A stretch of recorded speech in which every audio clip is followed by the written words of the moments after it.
श्री विष्णु प्रिया जी से विदा ग्रहण।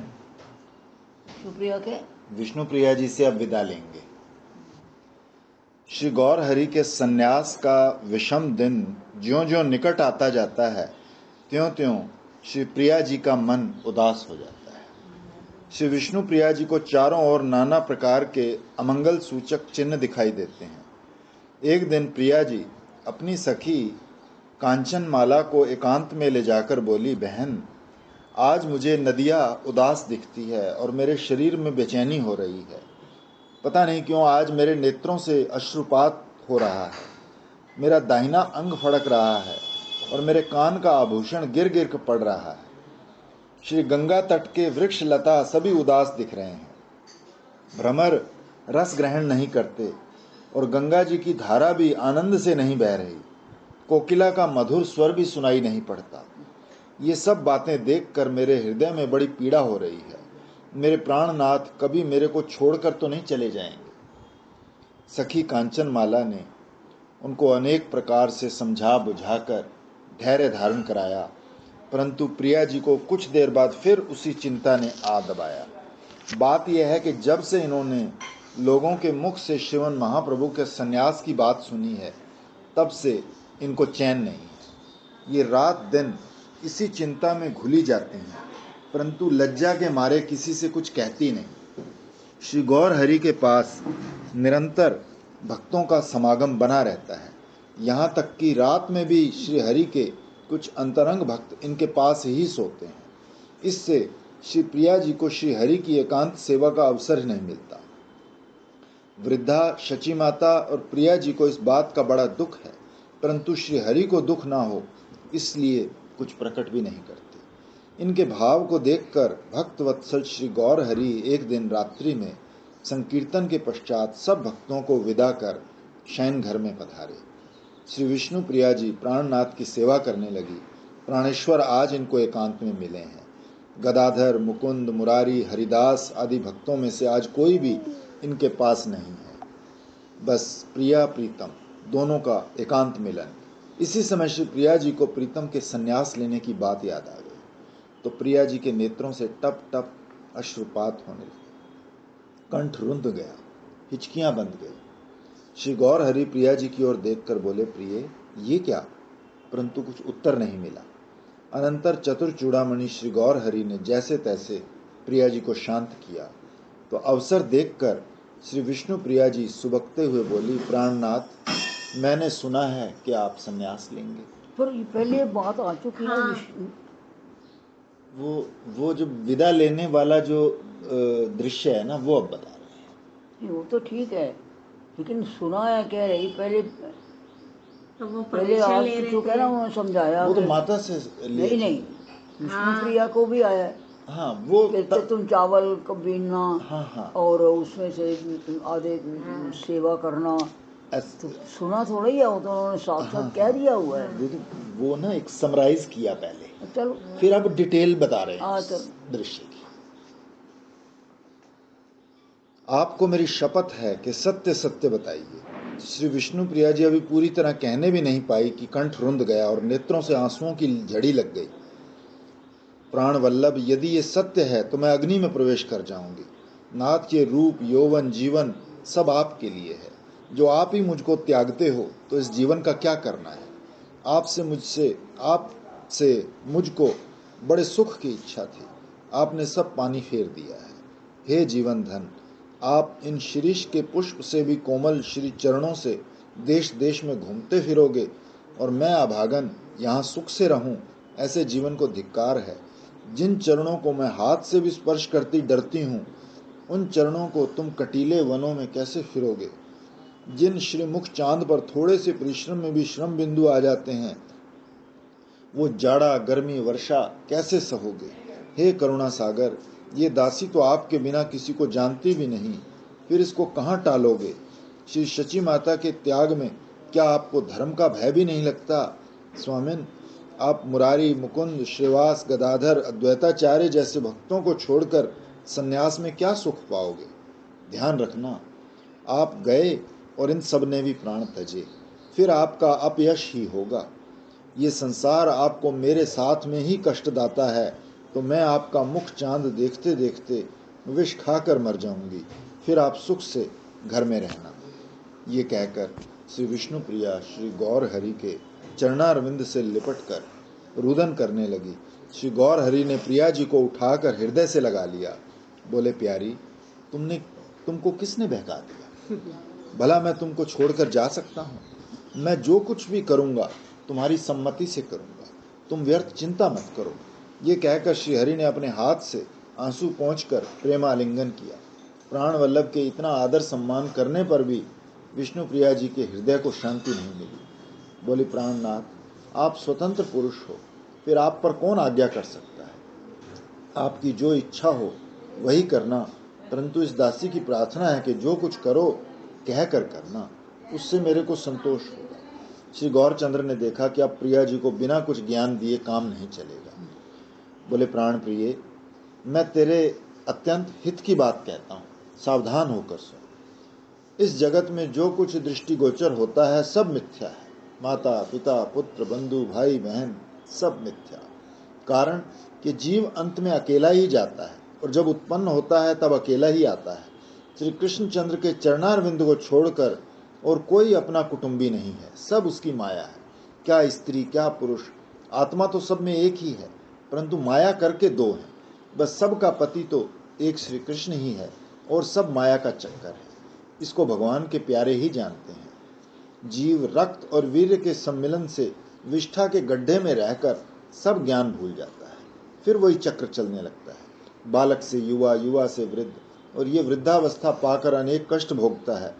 और जिनको इसने बड़े दुलार से पाला था वही घर के लोग इसको अनेक गालियां तक दे देते हैं, फिर भी ये दे गे के अभिमान को नहीं छोड़ता। कानों से सुनता नहीं, नेत्रों से दिखता नहीं, पड़ा पड़ा हाय हाय करता है, पर गोविंद भजन नहीं करता। प्रिय, ये जीव श्री कृष्ण भजन के लिए ही मनुष्य शरीर धारण करके संसार में आता है, परंतु माया के बंधन में अपने प्रभु को भूलकर नरक भोगता है। प्यारी, तेरा तो नाम ही विष्णु प्रिया है, सो तुम अपने नाम को सार्थक करो और इस मिथ्या शोक को हृदय से दूर करो। प्रियतमे, मैंने तुम्हारे को अत्यंत रहस्य की बात बताई है। अब तुम सब चिंता छोड़कर केवल श्री कृष्ण चरणारविंद का चिंतन करो। श्री विष्णु प्रिया रोते रोते बोली, हृदयेश्वर, आप मुझसे श्री कृष्ण भजन करने को कहते हो, पर मेरे को तो आप ही श्री कृष्ण लगते हो। क्या करूं? आपकी ओर से मेरा ध्यान नहीं हटता। ये ज्ञान और ज्ञान सब आप ही जान सकते हो। श्री गौर हरि ने जान लिया कि प्रियतमा को अब अपना ऐश्वर्य रूप दिखाए बिना काम नहीं चलेगा। उसी समय शंख चक्र गदा पद्मधारी चतुर्भुज रूप में प्रिया जी के सामने प्रकट हुए। श्री विष्णु प्रिया उस रूप का दर्शन कर कुछ देर के लिए आनंदित हुई, पर ज्यों ही उनको श्री गौरांग सुंदर का ध्यान आया, घबरा कर विनती की कि हे भगवान, अपना ये रूप संवरण करो और कृपा कर मेरे प्राण वल्लभ को मिलाओ। श्री गौर सुंदर ने देखा कि इस प्रेम मुग्धा को मेरा ऐश्वर्य रूप भी नहीं भुला सका। तब आपने फिर वही गौर सुंदर रूप धारण किया। विष्णु प्रिया ने देखा श्री हरि का मुख कमल अत्यंत खिन्न है, तो वो देखकर विचारने लगी, हाय प्राणनाथ, मेरे सुख के लिए इतना दुख पाते हैं और मैं अपने सुख के लिए इनको दुखी करती हूँ, तो मैं इनकी कैसी प्यारी। तो ये विचार कर बोली, प्राणनाथ, जिसमें आपको सुख हो वही काम करो, परंतु दुखी ना हो, आनंद से रहो। बस अब क्या था, अब तो श्री हरि का काम बन गया। अनंतर श्री गौर विष्णु प्रिया दोनों ने आनंद से शयन किया। श्री विष्णु प्रिया देवी प्राण वल्लभ का प्रेम आलिंगन पाकर सब दुख भूल गई। लीला में श्री गौर हरि अपना काम सिद्ध करके अब माता जी और विष्णु प्रिया जी को कुछ दिन सुखी करने के लिए संसार आसक्त गृहस्थियों की तरह गृह कार्यों में रत रहने लगे। आजकल माता जी के साथ घर के काम काज की बड़ी सावधानी से देख रेख करते हैं। बंधु वर्गों के साथ भी बड़ी रीति से व्यवहार करते हैं। हर एक के घर जाकर ऐसा प्रेम जताते हैं मानो आप घर के बड़े प्रेमी हैं। मित्रों के साथ भी उसी प्रकार हास्य विनोद होता है। आपके श्रीअंग में अब आभूषण भी शोभा पाने लगे हैं। ये देखकर भक्तों को बड़ा आनंद होता है। इस समय सबको निश्चय हो गया है कि श्री गौर हरि अब संन्यास धारण नहीं करेंगे। श्री विष्णु प्रिया जी नित्य प्रेम से पाक बनाती है। श्री माता जी भगवान के भोग लगाकर श्री गौर हरि को मित्रों सहित भोजन कराती है। इस प्रकार आनंद से दिन जा रहे हैं। एक दिन श्री विष्णु प्रिया जी गंगा जी में स्नान कर रही थी कि अचानक आपकी नाक में से बेसर निकलकर गिर पड़ी। तो श्री प्रिया जी को इससे बड़ा दुख हुआ, तो रोती रोती माता जी के पास आई और सब समाचार सुनाया। तो माता जी भी सुनकर रुदन करने लगी। प्रिया जी का धैर्य जाता रहा। अब इस अपशगुन को प्राणपति का वियोग सूचक समझकर सिसक सिसक कर रोने लगी। इसी समय आनंद ध्वनि करते हुए श्री गौर किशोर भी आ निकले। घर में जो देखा तो और ही भाव फैला था। आप बड़े चतुर हैं। बोले, माता जी, आपके ठाकुर जी को कुछ विशेष भोग खाने की इच्छा है, सो आज तुम ब्रह्म भोज करो।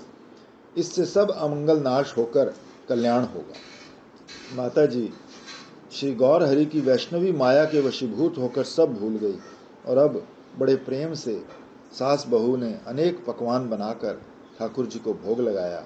फिर अनेकानेक ब्राह्मणों को भोजन कराकर आनंद लाभ किया। जननी और गृहिणी को आनंद प्रदान करते हुए श्री गौर किशोर को अब 8 महीने हो गए। आषाढ़ मास में आपने सबसे विदा मांगी थी और आज माघ मास की मकर की संक्रांति है। आज रात को ही आपने घर छोड़कर जाने का विचार किया है। श्री गौर हरि के मुखारविंद पर आज कुछ विचित्र ही आनंद की रेखा दिखाई दे रही है। सायंकाल हुआ है। झुंड के झुंड भक्त लोग भेंट लेकर श्रीमन महाप्रभु के दर्शनों को आ रहे हैं। नगर वासियों की भी टोली की टोलियां श्री गौर हरि के दर्शनों को आ रही हैं। भोली भाली जननी और गृहिणी को क्या पता कल का दिन उनके लिए सर्वनाश का दिन होगा। कुछ रात जाने पर श्री हरि के अनन्य भक्त खोला बेचा श्रीधर एक घिया लेकर श्रीमन महाप्रभु के घर पधारे। भक्त वत्सल श्री गौर भगवान ने बड़े प्रेम से उसे स्वीकार किया और माता से बोले, माँ, श्रीधर जी घिया लाए हैं, इसे अभी दूध में पकाओ। घिए की खीर अशुकन है, क्योंकि घिए की खीर खा के घर जोड़ा था। प्रभु की आज्ञा से तुरंत पाक तैयार किया गया। भावग्राही श्री गौर हरि ने श्री कृष्ण चंद्र को भोग लगाकर उसे बड़े प्रेम से पाया। इससे श्रीधर जी को बड़ा संतोष हुआ। अनंतर सब भक्त श्रीमन महाप्रभु के दर्शन कर अपने अपने घर पधारे। भक्तों को विदा कर श्रीमन महाप्रभु शयन मंदिर में पधारे। श्री विष्णु प्रिया जी भी सास की चरण सेवा करके पान बीड़ा लेकर पधारी। श्री गौर हरि को देकर चरण सेवा करने लगी। अनंतर श्री प्रिया प्रीतम दोनों ने अपूर्व प्रेम विलास लीला रस रंग में वो रात्रि व्यतीत की। आज की रात में श्री गौर विष्णु प्रिया ने युगल विलास लीला रंग किया, वह कथनीय है, वाणी से परे है। श्री गौर विष्णु प्रिया अपूर्व रस रंग विलास कर आनंद से शयन कर रहे हैं। काल रात्रि का शेष प्रहर व्यतीत हो रहा है। इसी समय श्री गौर हरि धीरे धीरे उठे, वस्त्र पलट कर जननी और जन्म भूमि को प्रणाम कर श्री कृष्ण नाम स्मरण करते हुए श्री गंगा तट पर पहुँचे। आपके साथ श्री नित्यानंद प्रभु तथा श्रीपाद चंद्रशेखर आचार्य भी हैं। श्री गौर हरि गंगा देवी को प्रणाम कर उसमें कूद गए। ये देखकर श्री नित्यानंद प्रभु और आचार्य पाद ने भी उनका अनुसरण किया। श्री गंगा पार होकर आप काटोया ग्राम की ओर चले। मार्ग में मुकुंद दत्त और गोविंद कर्मकार श्री हरि के आदेशानुसार पहले से ही इनकी प्रतीक्षा कर रहे थे। अब इनको देखकर इन्हें परम आनंद हुआ। प्रभात का समय हो गया। सब मिलकर श्री गौर हरि के साथ संकीर्तन करते हुए चलने लगे। इस प्रकार प्रभाती कीर्तन ध्वनि से मार्ग के ग्रामवासी नर नारियों को पवित्र करते हुए श्री हरि भक्त मंडली सहित मध्याह्न में कटोया ग्राम पहुँचे। यहाँ आप एक सुंदर वट वृक्ष के नीचे विश्राम करने को विराज गए। इसी समय ब्रह्मानंद श्री गदाधर पंडित भी आ मिले। श्री गौर सुंदर भक्त मंडली के बीच में विराजे हुए दया भरी दृष्टि से देख रहे हैं। आपके नेत्र कमलों से प्रेम अश्रु धारा प्रवाहित हो रही है। ग्रामवासी नर नारी श्री श्री नवदीप चंद्र की अनुपम रूप माधुरी का पान कर अपना जन्म सफल मानते हुए कहते हैं, अहो, ऐसा रूपवान मनुष्य तो हमने कभी नहीं देखा। इन लोगों ने यह भी सुना है कि ये पुरुष रत्न घर बार छोड़कर संन्यास के लिए आए हैं।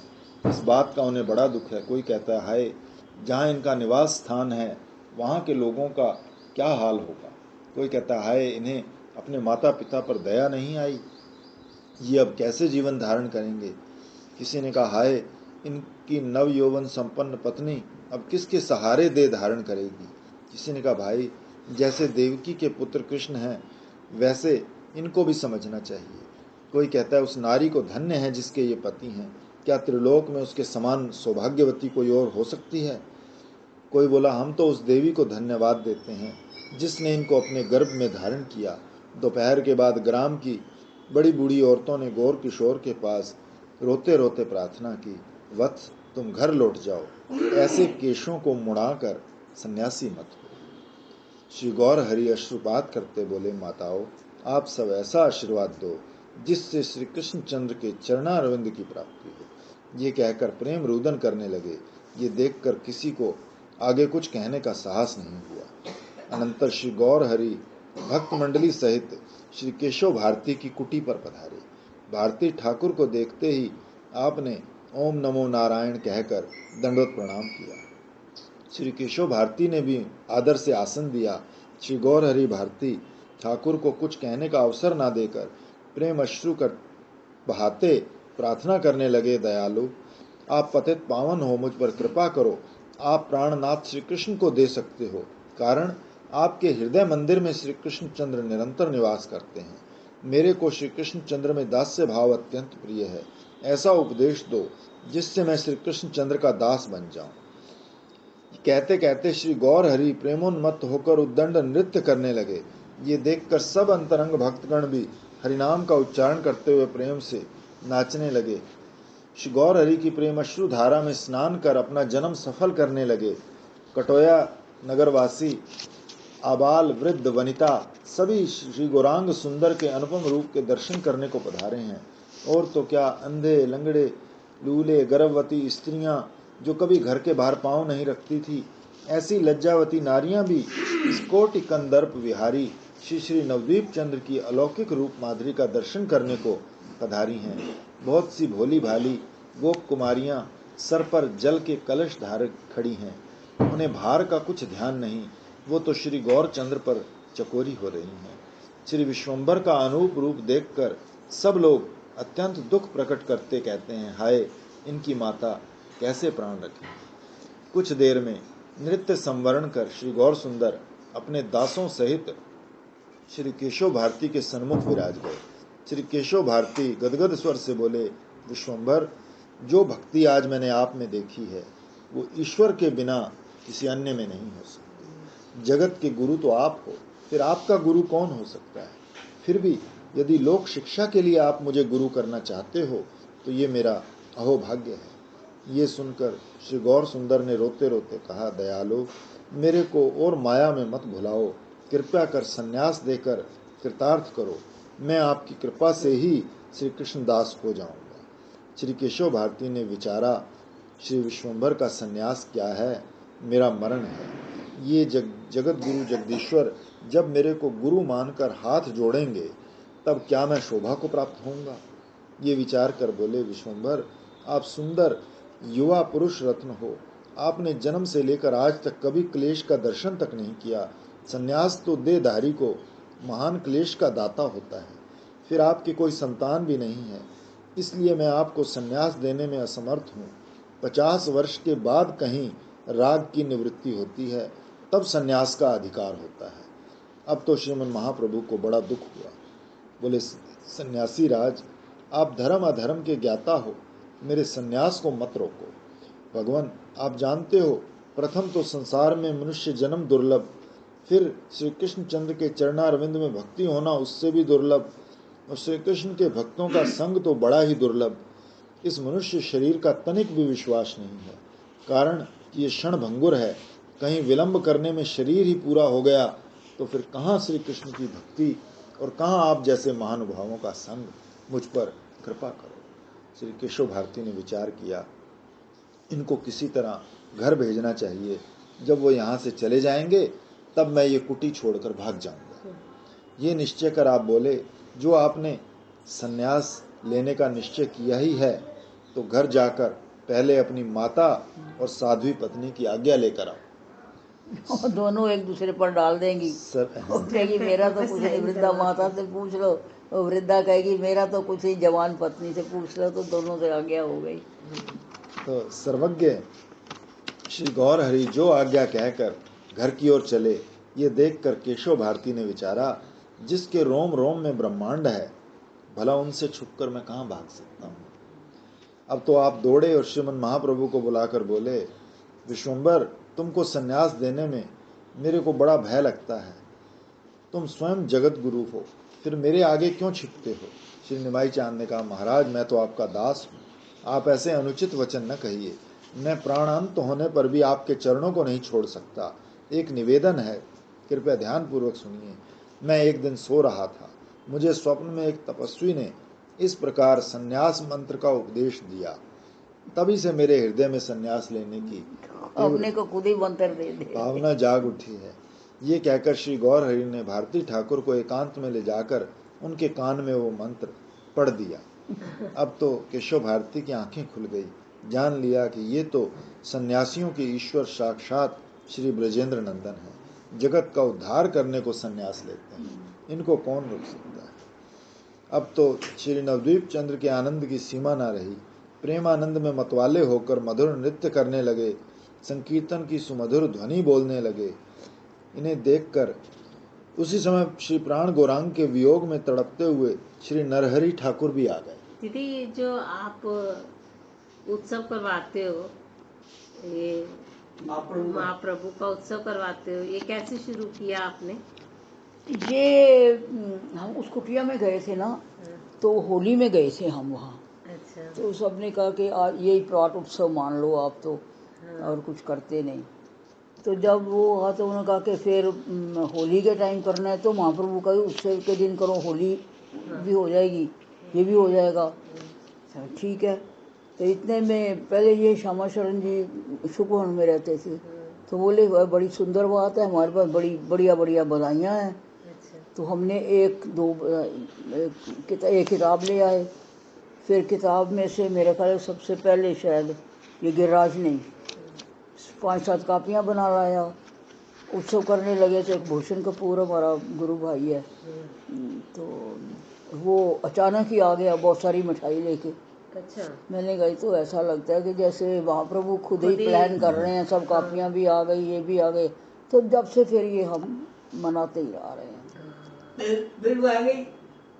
इतना मतलब सुंदर, नहीं तो और महाप्रभु का इतना अच्छा प्रोग्राम कभी, इतना सुंदर उत्सव कभी देखा नहीं हमने। ये क्योंकि उन्होंने कह के लिखवा, उन्होंने जब ये बताया कि ये महाप्रभु ने बधाइयाँ कह के लिखवाई हैं और बधाइयों की किताब ले आए, तो नेचुरली फिर बड़े उत्साह से, इनका जो छोटा भाई है ना, वो बड़े उत्साह से आके सारा वक्त बैठते थे, मनाते थे, गाते थे। तभी तो उनका शिष्य आता है, नहीं तो वो कहीं जाता नहीं है। अच्छा। वो इसलिए सिर्फ आता है कि उसके गुरुजी इस उत्सव को आया करते थे। अच्छा। जो था। अच्छा, ये आशुतोष जी।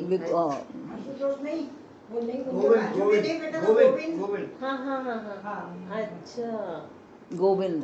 गोविंद, ठीक है। इनकी हमारी ज़्यादा दोस्ती हो गई जब ये इन्होंने, गोविंद आया एक दिन अकस्मात, जैसे संगीता आके बैठ जाती है, मैं बैठी हूँ, जब तू आके बैठ जाती है। तो ये सर्दियों में कलकत्ते से आया, तो इसके पास कुछ नहीं था, इसको क्या पता है वहाँ कितनी सर्दी होती है।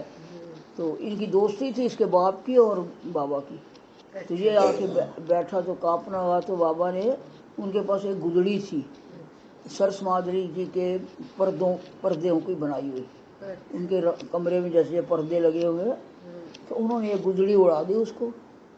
वो निबारकी है, पहला मंत्र इसका निबारकियों का है। अब गुदड़ी उड़ा दी तो गुदड़ी में उसको कुछ दिखने लग गया कि उन्हें का धिक्कार है, 11 साल हो गए निबारकियों का मंत्र जपते, कुछ आज तक हुआ नहीं, ये कौन सी गुदड़ी है, क्या इसका मंत्र है, कौन इसका गुरु है। वो एक किस्म का इनके पास हो गया। बाप ने सोचा, बाप तो बिजनेसमैन था, बाप ने सोचा कि एक अच्छा मौका है, उसने और घुसेड़ा। अच्छा।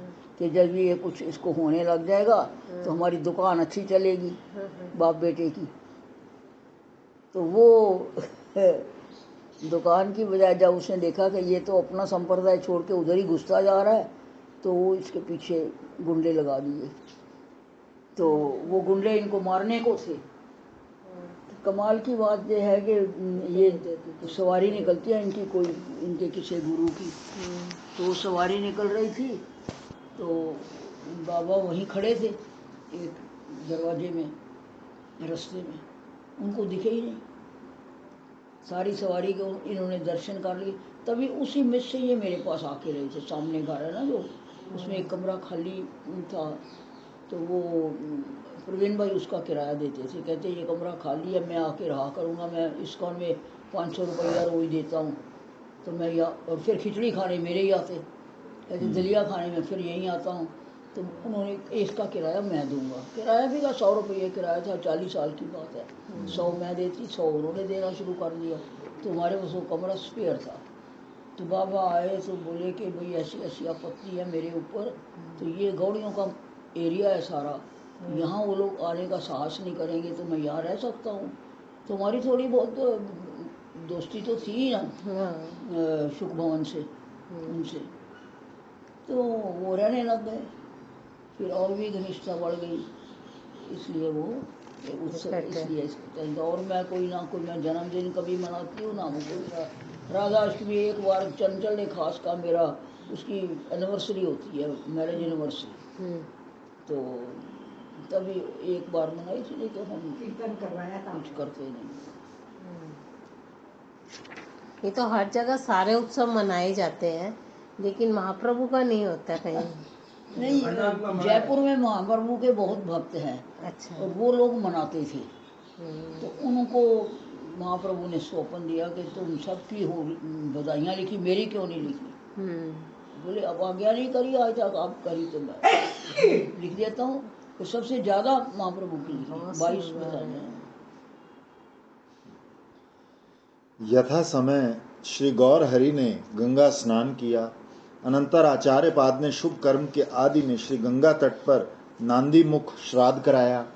इस समय श्री गौर हरि को श्री जगन्नाथ मिश्र के साक्षात दर्शन हुए। पितरों का आशीर्वाद लेकर श्रीमन महाप्रभु ने श्राद्ध कर्म समाप्त किया। तदनंतर सब सामग्री गंगा जी में प्रवाह कर दी गई। श्री गौर हरि पितृकर्म से निवृत्त होकर श्री गुरुदेव के सामने हाथ जोड़कर विराजे। श्री नवद्वीप चंद्र के चारों ओर सन्यासियों की मंडली सुशोभित है। इनमें श्री नित्यानंद अवधूत भी विराजमान है। श्री गौरांग सुंदर के दाएं बाएं श्री नरसिंह भारती, गोविंद भारती, रामगिरी, महेंद्रगिरी, प्रद्युम्नगिरी, ब्रह्मगिरी, सत्यगिरी, गरुड़ावधूत यति, श्री भार्गव सरस्वती, विष्णुपुरी, ईश्वरपुरी, रघुनाथपुरी, रामचंद्रपुरी, गोपालपुरी, ब्रह्मानंदपुरी, हरिनंदपुरी, सुखानंदपुरी, परमानंदपुरी आदि सब गुरु वर्ग विराजमान। इसी समय श्री केशव भारती की आज्ञा से सब सन्यासी वृंद ने श्री गौरांग सुंदर का सन्यास अभिषेक किया। ये देखकर आकाश में विमानों के ऊपर बैठे हुए देवी देवताओं ने श्री गौरांग पर पुष्पों की वर्षा करी। इधर सब सन्यासियों ने भी उच्च स्वर से श्री गौरचंद्र की जय जयकार करके अपनी वाणी को सार्थक किया। अनंतर श्री गौरचंद्र श्री गुरुदेव की आज्ञा लेकर बड़ों की अनुमति पाकर ब्रह्मवेदी के पास सुंदर केश मुड़ाने को बैठे। उसी समय नाई को आवाज लगी। नाई का नाम सुनते ही सब लोग मुख पर वस्त्र ढककर रोने लगे। बेचारा नाई लड़खड़ाता हुआ आकर नीचा मुख किए चुपचाप खड़ा हो गया।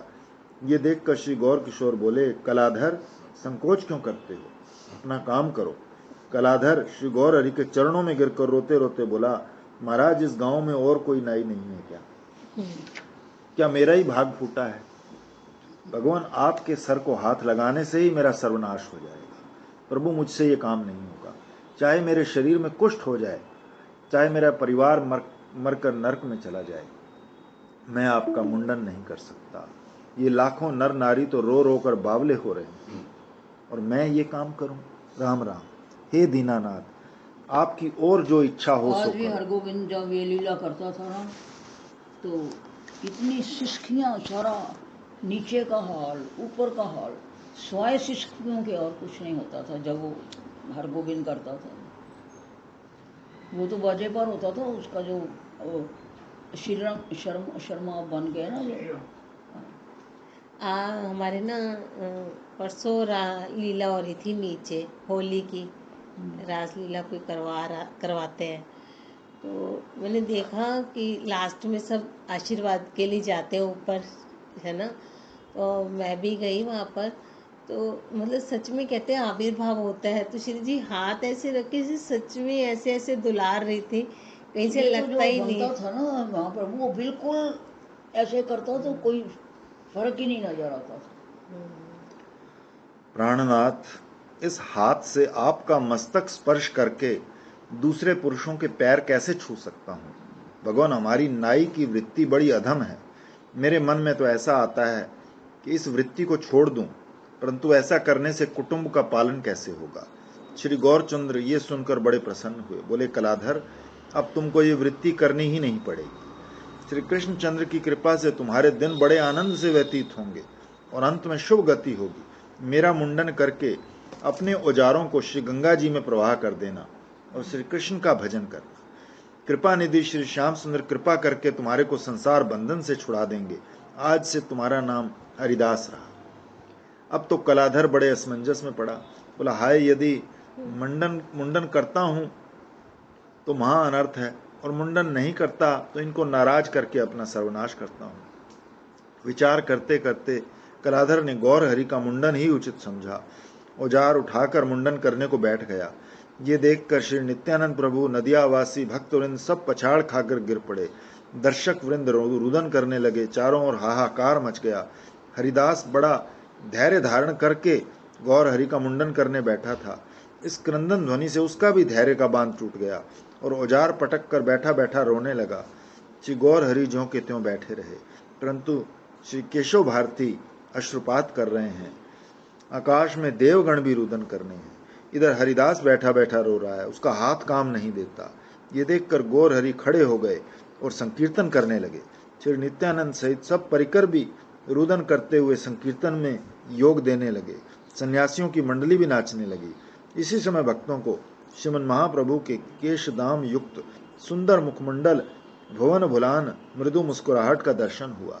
ये देखकर भक्त पिछले दुख को भूलकर एक बार पुनः आनंद सागर में निमग्न हो गए। सन्यास वेशधारी श्री गौरांग महाप्रभु गंगा जी में स्नान करके आसन पर विराजे। उसी समय केशव भारती ने जो मंत्र पहले श्री गौरांग सुंदर से ही सुना था, वही सन्यास मंत्र उनको सुना दिया। मंत्र प्राप्त होते ही महाप्रभु के आनंद का ठिकाना न रहा। हुंकार गर्जन करते हुए नृत्य करने लगे।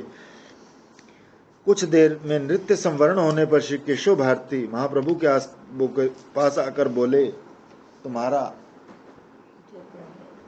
चला गया सर।